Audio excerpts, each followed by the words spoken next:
Usually when we think about a standard business transaction, there's this underlying expectation of like clean, frictionless geometry, right? Yeah, like it's predictable. Exactly. You put a dollar into a vending machine, you press a heavy plastic button, and a can of soda drops down. It's totally binary. Yeah, it's completely binary. You relinquish capital, you acquire a product, and the entire relationship basically begins and ends in a span of 3 seconds. And honestly, I mean, that's comforting for most people. We naturally gravitate toward that kind of categorization.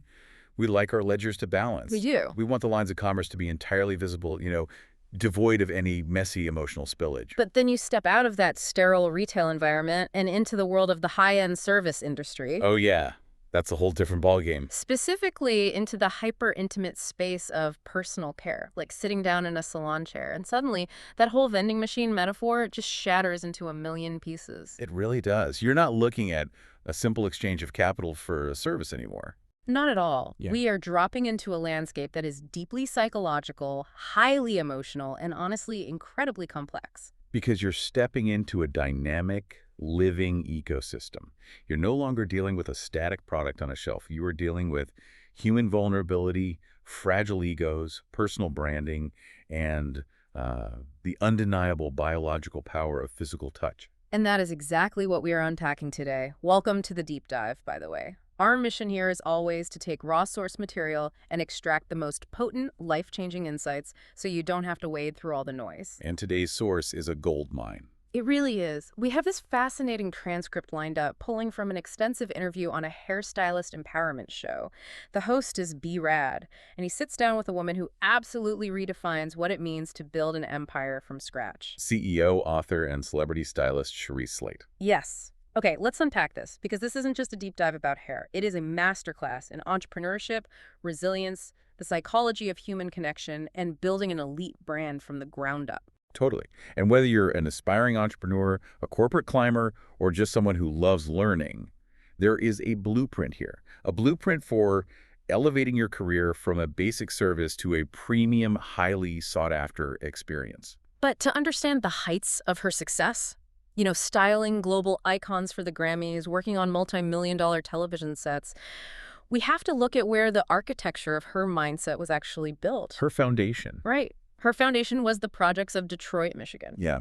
She mentions in the discussion that statistically, based on her zip code, her trajectory was predetermined.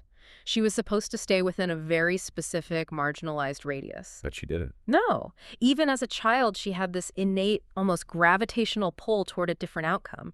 Which is wild, right? The psychological armor she developed at such an early age is astounding to deconstruct. I mean, when a child grows up in an environment where resources are fundamentally scarce, the default cognitive setting is usually survival. Right, fight or flight. Exactly. The brain narrows its focus to immediate threats and immediate needs. Yeah. But Cherise operated with an internal compass that pointed entirely outward. And she didn't even possess the vocabulary to understand the macroeconomics of her situation. She notes she didn't even realize they were technically poor at the time. It's just so common, yeah. But she felt this visceral, unshakable sense that her current environment was temporary. It was a waiting room, not the final destination. And that waiting room didn't hold her for long at all. I mean, at just 6 years old, she gave her brother what she called a Dalmatian dog haircut. Oh my gosh, yes. Naturally, she got in massive trouble with her parents for ruining his hair, but the reprimand didn't even register as a deterrent. She just pivoted and started doing hair for all the other kids in the neighborhood. But the detail from her childhood that genuinely gave me pause was her routine at the movie theater. Oh, the credits. When the film ended and the lights came up and every other family was rushing up the sticky aisles to the parking lot, she would stay seated. Just sitting there. Just sitting in that empty theater, watching the credits roll all the way to the end, telling herself that one day her name was going to roll down that exact screen. That right there is a masterclass in the neuroscience of intentional visualization. Break that down for us, because it sounds like just a cute childhood dream. It's way more than that. She wasn't just passively daydreaming while staring at white text on a black screen. She was actively conditioning her nervous system to accept future success as an inevitable mathematical reality. Wow. In cognitive psychology, there's a mechanism called the reticular activating system, or the RAS. It basically acts as the brain's filtering station. Okay, so how does that work in practice? Well, at any given second, we're bombarded with millions of bits of sensory data, Hmm. right? And the RAS decides what gets through to our conscious mind based on what we've programmed it to care about. Right, like when you buy a red car and suddenly you see red cars everywhere. Exactly. That's your RAS in action. So by sitting in that dark theater and repeatedly locking her identity onto those Hollywood credits, she was programming her RAS. She was training her brain to subconsciously seek out the micro opportunities, the mentors, and the specific behavioral paths that would eventually lead her to that outcome. She was writing the baseline code for her own future. Absolutely. And that relentless drive pushed her through cosmetology school and straight into her first real professional proving ground, which was a 24-hour salon in Detroit. Which just sounds intense. Right. I want you to really visualize the physics of this environment. It is 3 or 4 in the morning. Most of the city is entirely asleep. Yet inside this brightly lit room, there are 40 to 50 people getting their hair done. At 4 a.m.? At 4 a.m. The noise, the heat from the dryers, the overlapping conversations, it is chaotic and completely nonstop. It entirely disrupts our traditional polite notions of business hours and consumer behavior. Yeah. A 24-hour salon operates on a completely different frequency. So it really does. It caters to shift workers, Yeah. to people living entirely outside the 9-to-5 matrix, and it requires a bizarre level of endurance from the staff. I was trying to find a parallel for this, and the closest analog I could come up with is a high-intensity tech startup incubator. Oh, that's a great comparison. Because in a traditional daytime salon, a stylist has a predictable cadence. You see a set number of clients, you have scheduled lunches, you have a rhythm. But a 24-hour Detroit salon is an incubator for raw stamina. The sheer volume of reps you have to put in is staggering. Yes, you are rapid cycling through every conceivable hair texture, every personality type, and every emotional crisis at an hour when the human body biologically wants to be unconscious. Right, your circadian rhythms are screaming at you to sleep. It is a relentless pressure cooker that forces a practitioner to either adapt their technique with lightning speed or completely burn out. It was her 10,000 hours of mastery, but compressed into a frantic, sleepless window. And what's fascinating here is the physical and mental calluses she built in that environment. They gave her the mechanics of volume and endurance. She learned how to execute under sheer fatigue. But the true test of her business acumen didn't come until she branched out, Right, the moment she transitioned from a skilled laborer to an entrepreneur. which happened when she decided to open her first salon at age 25. And she did it with a total operating budget of $5,000. $5,000. I mean, When you look at the landscape of commercial real estate, permitting, plumbing, and business loans, $5,000 is basically a rounding error. it's practically nothing. And this decision highlights a psychological trap that destroys countless aspiring business owners across every industry. B. Rad brings this up in their conversation, right? Yeah, he does. He watches new salon owners march into banks, take out massive, suffocating loans, maybe even leverage a second mortgage on their homes. Oof, a second mortgage just for a salon build-out.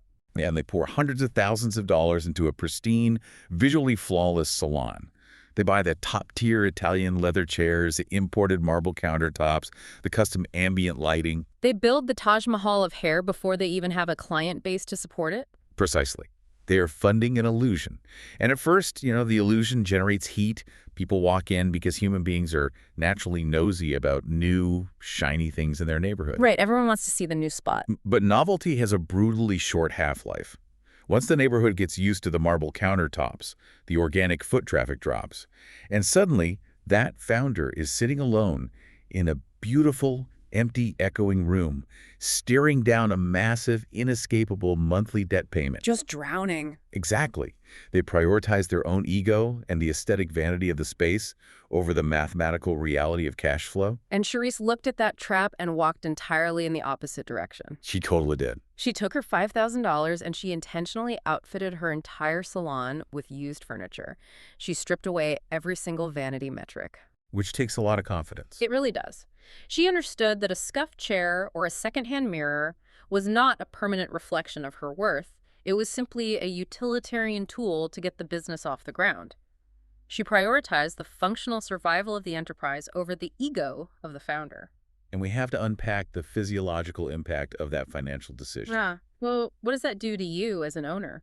Well, by keeping her overhead virtually non-existent, she effectively neutralize the desperation that heavy debt brings. Hmm. When a business owner is drowning in debt, it fundamentally alters their nervous system. They operate in a state of chronic fight or flight. And clients can absolutely smell that desperation. Oh, 100%. The owner starts rushing through services to flip the chair faster. They start aggressively upselling products the client doesn't even need, and the entire quality of the human interaction degrades. It becomes predatory rather than hospitable. Wow, predatory, that's a strong word, but it's accurate. It is. But by bootstrapping with used furniture, Charisse ensured her profit margins were healthy from day one. That meant she could breathe. She wasn't stressed about the mortgage. Right. She could focus entirely on the microscopic details of her craft and the emotional connection with her clients, rather than silently panicking about the impending banknote. Yeah. And she eventually scaled that pragmatic, ego-free approach into a four-salon empire. It really makes you wonder how many great businesses suffocate purely because the founder wanted to look successful on Instagram on day one. Too many. Far too many. Think about the projects you're currently building. Where are you over-leveraging yourself, whether that's financially, emotionally, or just with your raw time, simply to look the part?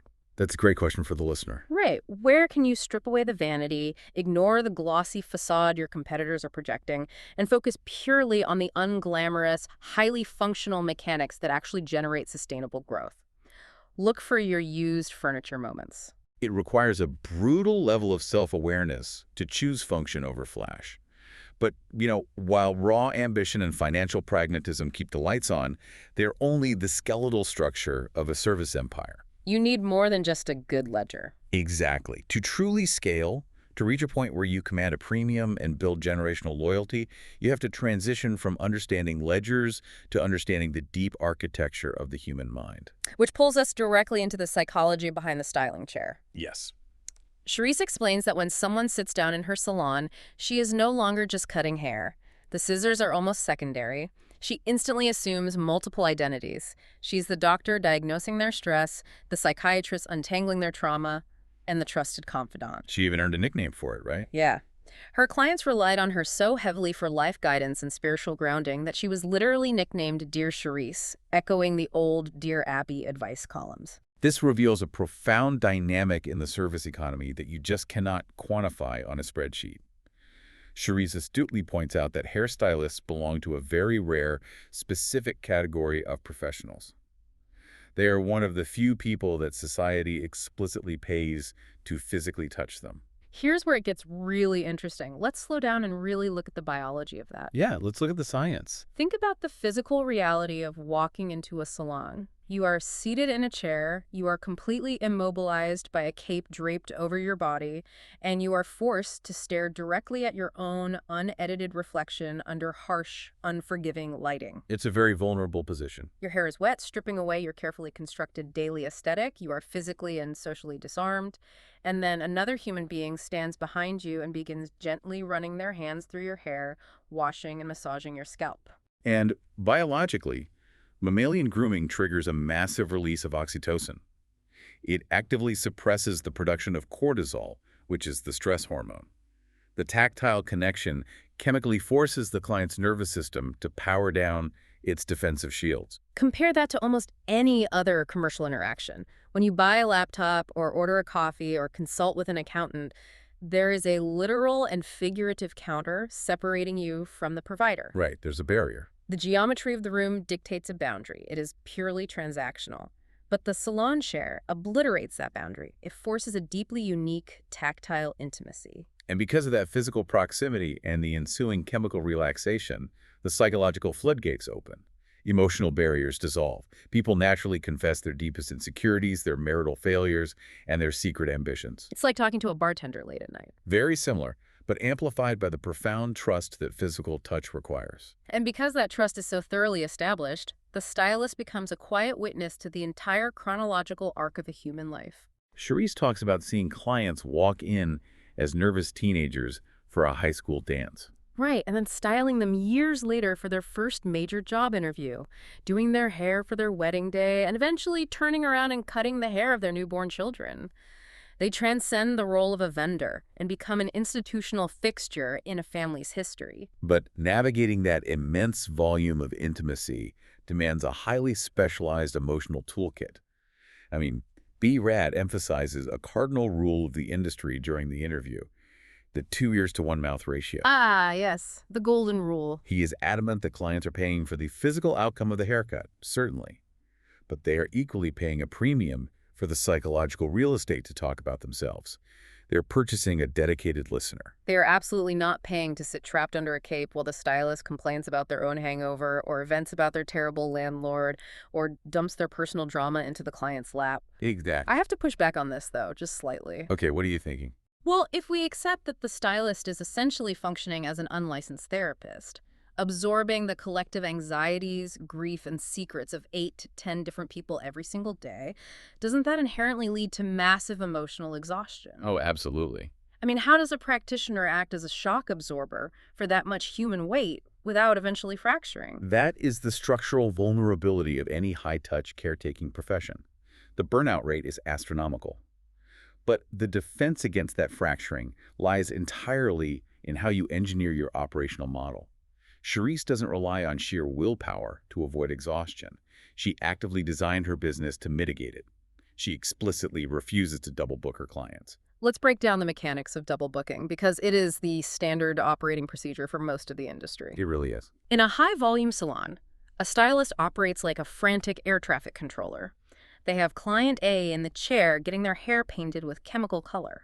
The second the foil is applied and client A has to sit and process for 45 minutes, the stylist physically sprints over to a second chair to start cutting client B's hair. While simultaneously yelling instructions to an assistant who is washing client C's hair at the bowls. Yes. It is a relentless, exhausting juggling act engineered entirely to maximize hourly revenue. It's the chaotic ethos of the 24-hour Detroit salon, sanitized and exported into the daytime market. It treats the human being as a unit on an assembly line. But Charisse violently rejects that framework for her celebrity brand. She mandates that she books exactly one client at a time. Just one. From the moment they walk in to the moment they leave, they have her unblinking, undivided psychological and physical attention. By fiercely protecting this singular focus, she protects her own mental bandwidth. She isn't context switching every 6 minutes, which we know from cognitive science is what actually drains brain energy. Right, task switching is exhausting. But equally important, from an economic standpoint, she completely alters the value proposition of the service. She transforms a utilitarian haircut into an exclusive, highly curated sanctuary. She changes what she's actually selling. Yes. The client isn't just buying layered hair, they are buying 60 minutes of total peace, absolute quiet, and the rarest commodity in the modern world. Someone's complete, undistracted focus. And because she engineers that level of premium exclusivity, she commands a significantly higher price point. She works less frantically, but generates more revenue. Which leads to a universal truth that both B. Rad and Charisse circle back to. True, sustainable wealth in any sector is generated entirely through the depth of your relationships. B. Rad states it with absolute certainty. If you cultivate deep, genuine relationships, you will, quote, never be poor. And he doesn't just mean a buffer against financial ruin. No, he means a wealth of community, of opportunity, and of reciprocal support. The capital accumulation is simply a lagging indicator of how well you connect with other human beings. So, if you are listening to this on your commute or sitting at your desk, analyze your own operational model. Think about the people you interact with, your clients, your direct reports, your vendors. Are you just providing a frictionless vending machine transaction? Are you handing over the quarterly report and rushing out the door? Exactly. Or are you actively carving out a safe, highly valued space for them to be heard? Are you operating with 2 ears and 1 mouth, or are you mentally double booking their time, checking your phone while they speak, and fracturing your attention? It is an uncomfortable but necessary audit. But, we also have to trace the origin of Charisse's immense capacity for empathy. That ironclad emotional intelligence, that ability to hold space for other people's chaos, wasn't just absorbed by chatting in a salon. No, it was forged in the fire of a profound, incredibly violent personal crisis. Well- And this is where the narrative shifts from an inspiring business case study into a raw testament of human endurance. We have to talk about the crucible. When Charisse was just 20 years old, she had just given birth. She was an unwed mother, trying to navigate the immense pressure of raising a newborn. At 20. Just 6 weeks postpartum, she receives a phone call from her doctor. The routine checks had caught something anomalous. She was diagnosed with cervical cancer. We need to pause and look at the intersecting vectors of vulnerability in that exact moment. It's overwhelming to even think about. Biologically, her brain is still in the final stages of adolescent development. Endocrinologically, she is navigating the massive, disorienting hormonal crash that follows childbirth. Mm. Sociologically, she is absorbing the heavy, judgmental pressures of being a young, single mother in Detroit. And right at the very epicenter of that vulnerability, she is handed a terrifying medical diagnosis that fundamentally threatens her existence. And the medical protocol escalates rapidly. She goes in for what is supposed to be a relatively manageable early-stage laser surgery. But a few weeks into her recovery, the geometry of the situation collapses. She begins hemorrhaging. She describes the bleeding as so catastrophically severe that her legs essentially gave out. She had to be physically carried into the hospital. She was losing blood at such a rapid rate that they had to immediately pump 3 pints into her system through a transfusion and rush her straight into emergency surgery to surgically stop the hemorrhaging. The physical trauma of that event is staggering. When she finally regains consciousness after the emergency procedure, the surgical team delivers a mixed verdict. The cancer had actually been significantly more invasive than the initial scans indicated. However, through the emergency intervention, they had miraculously managed to excise all of it. Wow. She defied the statistical odds and beat the cancer without having to endure the systemic devastation of subsequent radiation or chemotherapy. But the truly breathtaking element of the story is how she recounts the psychological aftermath in the interview. She paints a vivid contrast between her own reaction and the reaction of her parents. This part is unbelievable. Her parents were standing in the hospital room, absolutely paralyzed by terror. They were weeping, completely consumed by the sheer horror of almost losing their child. But Charisse, lying in a hospital bed at 20 years old, still recovering from massive blood loss, with a 6-week-old baby waiting for her, looks at her crying parents and demands, "Why are you crying? I'm going to beat this." Such resilience. She unequivocally refused to adopt the identity of a victim. She immediately claimed the title of a survivor and a victor. If we connect this to the bigger picture, the architecture of that kind of resilience is fascinating to study. In psychology, we look at the concept of post-traumatic growth. For Charisse, surviving that specific terrifying brush with mortality fundamentally and permanently rewired her baseline for stress.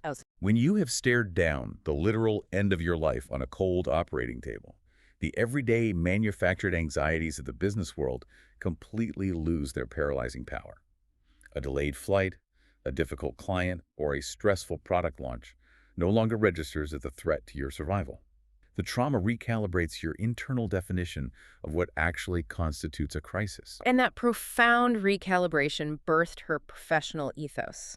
It forged a motto that is arguably one of the most hardcore mantras you will ever hear, particularly in the seemingly glamorous beauty industry. Her operational standard became, "No excuses, only results." If we extrapolate that motto across her career, it is the invisible engine driving her ascension into the celebrity echelon.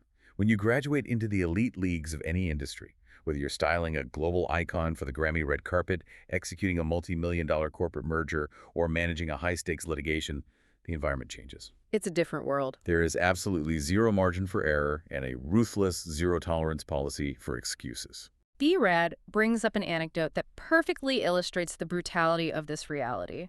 He recounts being on a massive production set, an environment where time is literally bleeding money. Another stylist hired for the shoot showed up to the set exactly 5 minutes late. Just 5 minutes. Just 5 minutes. And the production managers didn't pull her aside for a warning. They didn't ask her what happened. They fired her on the spot in front of everyone. They heard whatever excuse she started to offer. Maybe the alarm didn't go off. Maybe there was an accident on the freeway. And they simply replied, "No excuses on this set." She was escorted out and lost the job immediately. It's intense. Okay, let's stop and wrestle with this for a second because I have to challenge this framework. We live in an era where we are constantly discussing mental health, work-life balance, and empathetic leadership. Doesn't this absolute draconian, no-excuses environment inherently foster toxic, abusive workplaces? That is a phenomenal and necessary friction point. Are we just glorifying a hyper-capitalist culture where human beings are treated like disposable machine parts the minute they malfunction? The boundary between high performance, elite accountability, and a toxic, abusive power dynamic is razor thin, and it is frequently weaponized by bad managers. But we have to differentiate between a middle management power trip and the inescapable physics of elite execution. Okay, explain the difference. In Charisse's context, no excuses is not about passively accepting abuse or tolerating a toxic boss. It is a philosophy of radical, unshakable self-reliance. On a multi-million-dollar movie set, the financial burn rate is astronomical. Every single minute of delay costs the studio thousands of dollars in union crew wages, lighting rentals, studio time, and A-list talent fees. Right, the meter is running. The machinery is too massive to accommodate individual friction. They're not paying a stylist a massive premium to try their best. They are paying a premium to guarantee an outcome. They are buying certainty. And Charisse provides a story that entirely validates what that certainty looks like in practice. It's the Sierra story in London, and the logistics of it are genuinely stress-inducing just to hear. Oh, this story is wild. Charisse is at a shopping mall enjoying a normal day off, roughly 40 minutes away from her home. Her phone rings. It's a major record label. They inform her that they urgently need her in London to style the massive R&B artist Sierra. And the kicker is, they tell her, you have exactly 2 hours to get to the airport. Let's mathematically break down the panic inherent in that timeline. She is 40 minutes away. She has to race home, rapidly assemble her highly specialized professional styling gear, pack her personal luggage for an international trip, locate her passport, navigate through unpredictable highway traffic to the international terminal, get through security, and physically arrive at the gate before the doors close. All within 120 minutes. It's almost impossible. But she executes the logistics and makes the flight. She then sits in a pressurized cabin for 9 hours flying across the Atlantic Ocean. She lands at Heathrow facing an 8-hour circadian time difference. Her body has had 0 restorative sleep. And she is not allowed to go to a hotel to shower and decompress. She has to go directly from the tarmac to the high-pressure television set of the legendary British music show Top of the Pops. And she can't stumble onto the set looking like a jet-lagged zombie. No. She has to project vibrant energy. She has to navigate the complex social dynamics of a foreign production crew. And she has to physically execute a flawless, high-definition, camera-ready look for a global recording artist. That sequence of events is the pure, unadulterated embodiment of no excuses, only results. The record label executives did not care about her jet lag.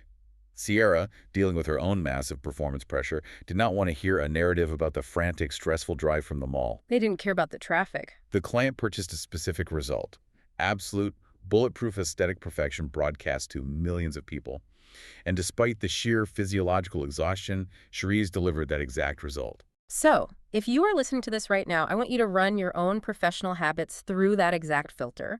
When the stakes in your career are elevated to their absolute maximum, when the critical make-or-break pitch is due to the investors, when the massive product launch goes live, when the pressure feels suffocating and unfair, do you lead the conversation with your results, or do you lead with a meticulously crafted list of your excuses? Ouch.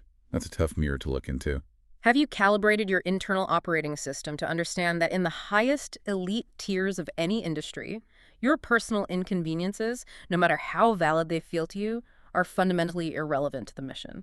It is a stark, almost brutal reality, but it is simultaneously incredibly empowering once you accept it.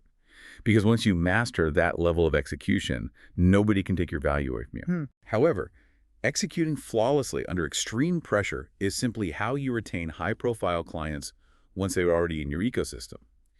The prior and often more difficult challenge is, how do you attract them in the very first place? How did the record label, or a celebrity like Star Jones, know to dial Charisse's number out of the hundreds of thousands of licensed, talented stylists operating in the world? Right. You can possess the deepest resilience and the most flawless technical skills on the planet, but if you are a ghost in the marketplace, you will quietly starve. And that brings us to the mechanics of visibility. The branding. In the interview, Charisse explains that she actually steps outside the salon to teach a masterclass called Defining and Designing Your Brand, and she immediately establishes a critical baseline. A brand is not synonymous with being popular. That distinction is the bedrock of modern marketing. Popularity is simply raw, unfocused visibility. It is a viral video that gets millions of views but converts to $0. It's an untargeted accumulation of eyeballs. Right, it's just noise. A brand, conversely, is a highly engineered, deliberately recognized image that mathematically connects to a specific, curated demographic. It is intentional, targeted signaling. So what does this all mean? Charisse breaks down the mechanics of this signaling by dissecting her own strategy. She utilizes a highly specific tag name. Her tag name consists of exactly 3 words: celebrity hairstylist. Simple but brilliant. That phrase is anchored to her social media profiles, her business cards, her website, her email signature. And she explains that this simple, seemingly basic tag name acts as an incredibly aggressive filter. Before she ever even opens her mouth to pitch a client, those 3 words establish 3 non-negotiable facts. Let's look at the psychology of those 3 facts. First, the word celebrity instantly communicates that she operates within a high-status, high-stakes environment. It borrows authority.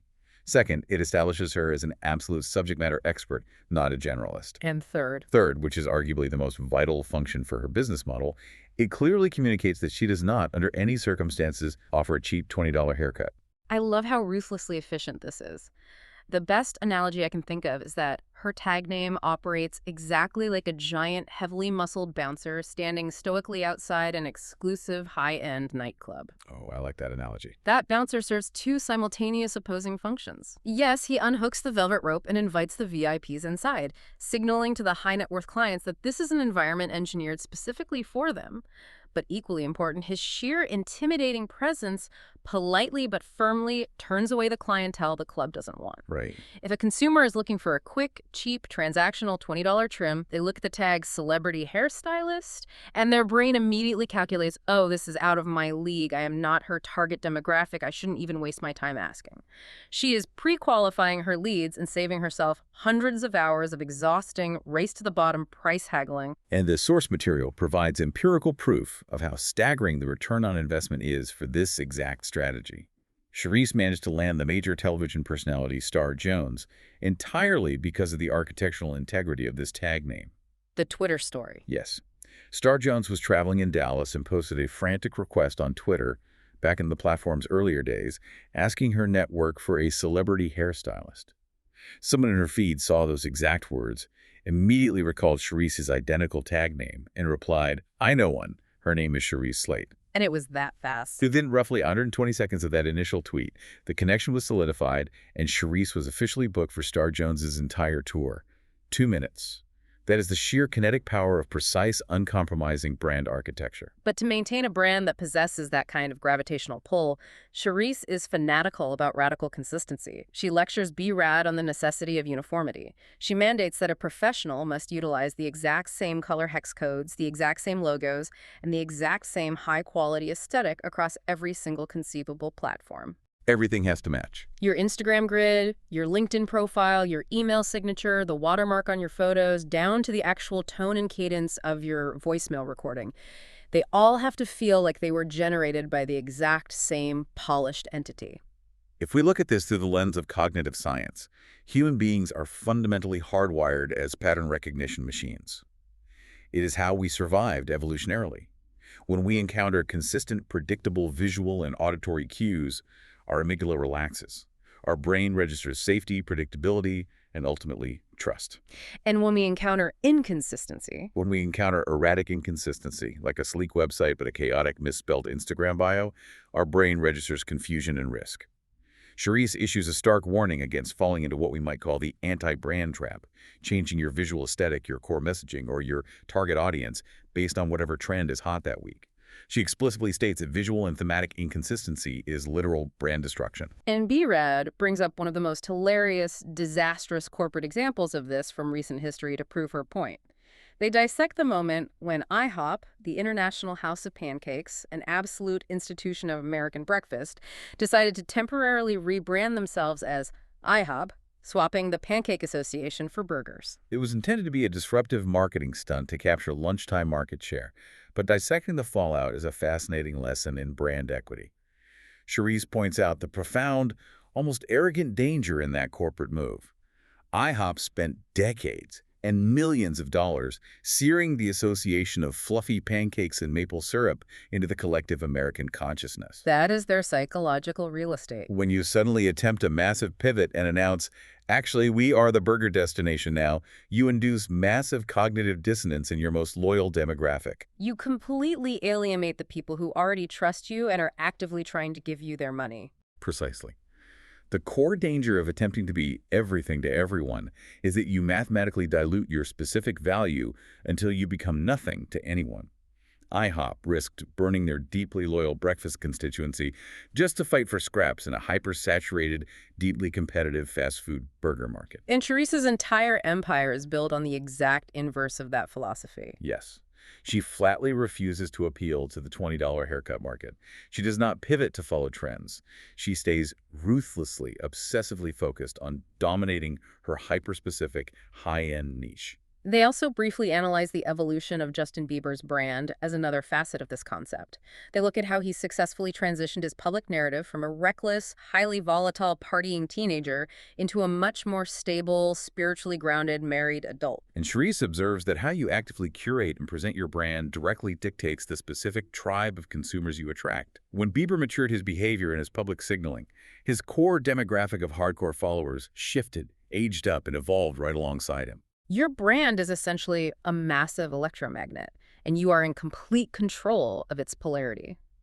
And when you manipulate that polarity effectively, you don't just get better clients, it elevates your entire professional classification. BRAD notes that cultivating an ironclad brand allows a practitioner to transcend the role of a mere service provider. You graduate into becoming an ambassador. Right. Charisse didn't just cut hair, she became a highly compensated, endorsed ambassador for massive corporate entities like Sebastian Hair Products, Def Jam Records, and Motown. She evolved from a laborer into an industry influencer. Which unlocks an entirely different echelon of wealth and power. So if you are listening to this, I want you to run a brutal objective audit on yourself right now. If a high net worth client or a major recruiter were to digitally investigate your footprint this very second, if they pulled up your LinkedIn history, scrolled through your Instagram feed, looked at your personal website, and read the signature at the bottom of your last 5 emails, what narrative would they construct? It's a scary thought. Would they see a cohesive, locked-in, highly reliable professional with a crystalline tag name? Or would they see a scattered, confused amateur trying to be 5 different things at once?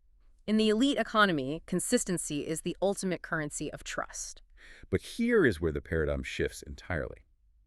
Building a flawless, consistent brand architecture will successfully attract wealth. It will compel high net worth individuals to look in your direction. But capturing their attention and actually serving them, retaining them within your ecosystem long-term, requires you to understand and operate within a completely different psychological framework. And that leads directly into the core philosophy of her masterclass events. Charisse regularly hosts an intensive seminar called the Beauty Business Brunch. The operating tagline is breaking bread and doing business. And the entire architectural purpose of the event is to teach ambitious stylists the exact mechanics of how to legitimately cross the 6-figure revenue threshold in a single year. But before she even touches on pricing models or marketing, she drops a psychological hammer on the attendees. She establishes a prerequisite. She states unequivocally that you must fully possess and inhabit a 6-figure mindset before you can ever expect to generate 6-figure money. The internal mental software of the practitioner has to be radically upgraded before the external hardware of their bank account can possibly reflect it. And she starts this upgrade at the most granular level possible, vocabulary.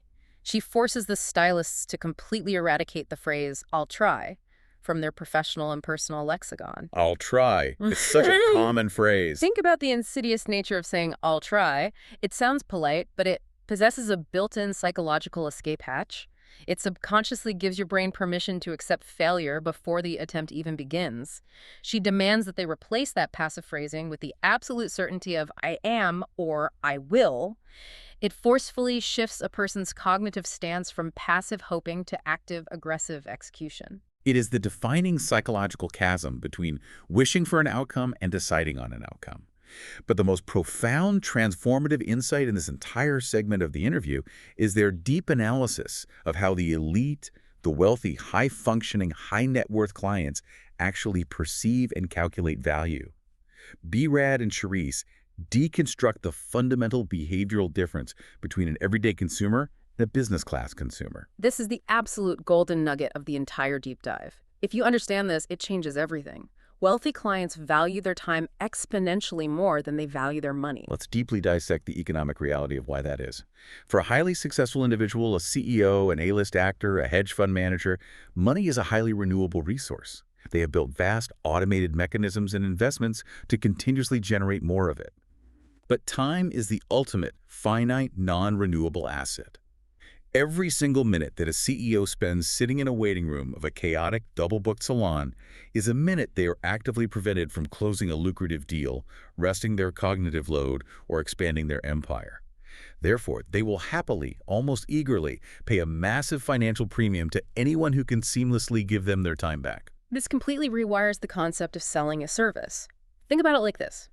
To a standard, everyday consumer, getting a haircut is an errand. It's on the same checklist as going to the grocery store, picking up dry cleaning, or getting an oil change.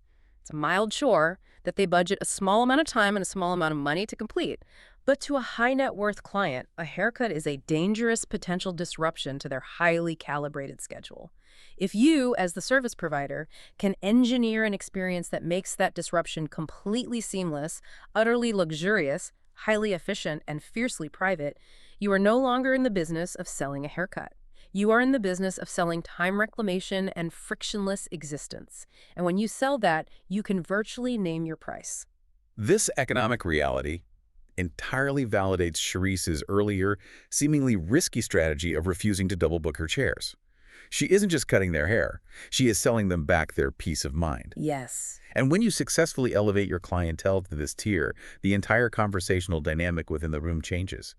Cherise and B-Rad note that when you serve the elite, the dialogue elevates out of the gutter. You aren't spending an hour mutually complaining about the terrible weather, chronic back pain, or local gossip. What are they talking about instead? Wealthy clients utilize that hour to discuss macro ideas, aggressive growth strategies, and cross-pollination. B-Rad provides a real-world example of a high-net-worth client sitting in his chair and saying, "Let's figure out how to promote your new book on my television show." The haircut transforms from a venting session into a high-level, collaborative mastermind incubator. Which is incredible, but it forces a very difficult question for someone just starting out. How does an aspiring professional who is currently trapped in a low-figure, low-ambition environment actually cultivate this elite six-figure mindset? If every single person in your current radius is complaining about the economy, gossiping, and settling for absolute mediocrity, how do you forcibly break your own programming? This raises an important question, and the source material provides a brilliantly tactical, almost aggressive answer to this dilemma. It requires a forced, highly intentional upgrade of your daily mental inputs. You have to overwrite the bad code. B-Rad's story about his staff, right? Exactly. B-Rad shares a fantastic story from his early days as a young salon owner trying to elevate his business. He realized his staff was operating on a low frequency, so to ensure they developed this elite mindset, he essentially mandated a philosophical curriculum. He required his entire staff to read Napoleon Hill's seminal wealth-building book, Think and Grow Rich. But he didn't just give them a reading assignment. No, he didn't stop there. He rigged the environment.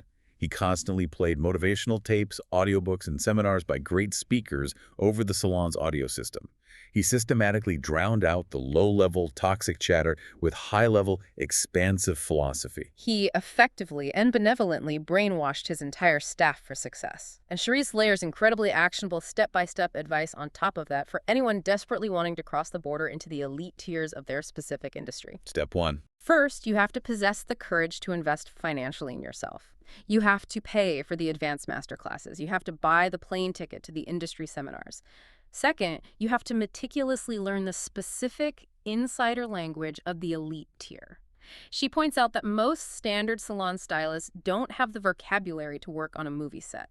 They don't know what a call sheet is, they don't understand the concept of testing a look on camera, and they don't know the structural difference between editorial hair meant for a magazine and everyday salon hair. If you walk onto a set and don't speak the native language, you immediately out yourself as an amateur, and you cannot cross the border into that territory. And finally, she insists that you must actively hunt down a mentor. You cannot guess your way to the top.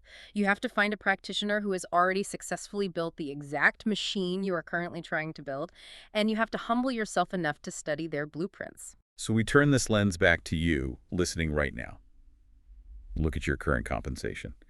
Are you pricing your specific services, your physical products, or your corporate salary requests based purely on what you mathematically need to survive the month? Or are you actively pricing them based on the time, the friction, and the disruption you are permanently eliminating for your elite clients or your employer? The moment you change the internal metric of your value, you permanently change the trajectory of your income. But let's follow this massive trajectory to its ultimate logical conclusion. Let's assume you execute everything we've discussed. You bootstrap the business without ego, you fiercely protect the client relationship, you survive the crucible of your own trauma, you architect a flawless magnetic brand, and you successfully achieve this six-figure high-influence reality. The ultimate existential question then becomes, what do you actually do with that accumulated power once you hold it? Which perfectly brings us to the final act of Charisse's journey. She didn't just build the empire, pull up the drawbridge, and hoard her success behind castle walls. She actively mobilized it. She launched an initiative she named the Pay It Forward Tour. The tour. She spent immense amounts of her own time and capital traveling across the United States, hitting cities in Texas, Oklahoma, North Carolina, Tennessee, and back home in Michigan with a singular driving goal: to aggressively encourage, empower, and educate the next generation of young stylists. And the motivation driving this massive philanthropic effort is deeply rooted in the pain of her own early struggles. She explicitly states in the interview that when she was desperately trying to climb the ranks in the industry, absolutely no one would share the blueprints with her. Right, the gatekeeping. She encountered a toxic culture of aggressive gatekeeping. The established veteran professionals fiercely guarded their techniques and their contacts because they operated from a debilitating mindset of scarcity. They genuinely believed that if they taught a young stylist the mechanics of booking editorial shoots, there would somehow be less success available for themselves. They viewed success as a pie with limited slices. But Cherise operates from a radical mindset of abundance. She realizes the market for excellence is infinitely expansive. But while the national tour is impressive, the detail that absolutely captivated me, the habit that reveals exactly who she is on a microscopic daily level, is her practice of what she calls giving out sugar. We have to unpack the mechanism of that practice because it is a masterclass in human sociology. It is the simplest, most profoundly human habit. Giving out sugar is her personal terminology for going completely out of her way, interrupting her own day, to deliver a highly genuine, radically specific, day-altering compliment to a total random stranger. Just a stranger in public. Exactly. She gives a scenario. She might be rushing through a grocery store aisle, actively dealing with a business crisis on her cell phone. But if she sees someone, she will literally tell the executive on the phone to hold on. She will walk directly up to a random woman holding a basket, look her in the eye, and say, "Your outfit is absolutely incredible and you look amazing today." And she emphasizes that the cardinal rule is you can only do it if the compliment is 100% authentic. It is a micro action, but it generates an immeasurable, cascading macro impact. If we analyze this from a sociological standpoint, modern humans navigate public spaces trapped inside invisible, highly fortified bubbles of isolation. We stare at our phones, we avoid eye contact, we actively try not to perceive each other. By deliberately puncturing that invisible barrier with a highly positive, entirely unexpected affirmation, she is engineering a sudden, massive spike of dopamine and validation in a stranger's nervous system. And think about the invisible ripple effect of that one 3-second interaction. You never, ever know the internal reality of the stranger standing next to you. You don't know if they just received a devastating medical diagnosis, if they're enduring a brutal divorce, if they feel entirely invisible to the world, or if they are genuinely in the middle of the darkest, most dangerous day of their life. A sudden, piercingly sincere compliment from a stranger could literally be the psychological tether that pulls them back from the edge. Charisse notes in the interview that a person might hold on to the warmth of that single, unexpected compliment for years. It speaks to the absolute core of her fundamental philosophy of life, a philosophy she actually codified and published in a book she wrote titled 101 Recipes for Romantic Ideas. Yes, the hardcore CEO wrote a romance book. And it isn't just fluffy poetry. It is a tactical manual for generating real, tangible, unforgettable human connection. She outlines ideas like engineering elaborate multi-stage treasure hunts for a partner, where one handwritten note leads to a specific gift, which leads them to another location across town. If we take that book on romantic connection and synthesize it with her hardcore, ruthless business philosophy, a profound, undeniable golden thread reveals itself. The underlying singular theme of this entire transcript, the actual secret engine powering Charisse Slate's empire, is the mastery of intentional connection. Let's really look at the anatomy of that connection. Think about the through line of her actions. whether she is meticulously hiding a trail of physical notes for a romantic treasure hunt to ensure her partner feels deeply valued, or whether she is fiercely refusing to double book a salon chair so she can focus 100% of her psychological energy on the single client sitting in front of her, or whether she is flying 9 hours across an ocean with zero sleep to deliver absolute aesthetic perfection for Sierra. It's all the same thing. Cherie Slate is a grandmaster of deep, intentional, unshakable focus on the human being currently occupying her immediate space. She simply refuses to do anything halfway. She refuses to operate on autopilot. In fact, she shares a brilliant rule in the interview that she picked up from a friend, and it perfectly encapsulates this. The rule is, texts and emails are strictly reserved for conveying information, but phone calls and in-person meetings are reserved for actual communication. You cannot build a deep, resonant human relationship via the sterile transmission of a text message. And B-Rad, the host, powerfully reinforces this exact ethos of analog connection with his own initiatives mentioned in the transcript. He outlines his plan to launch an empowerment cruise departing out of Galveston, Texas.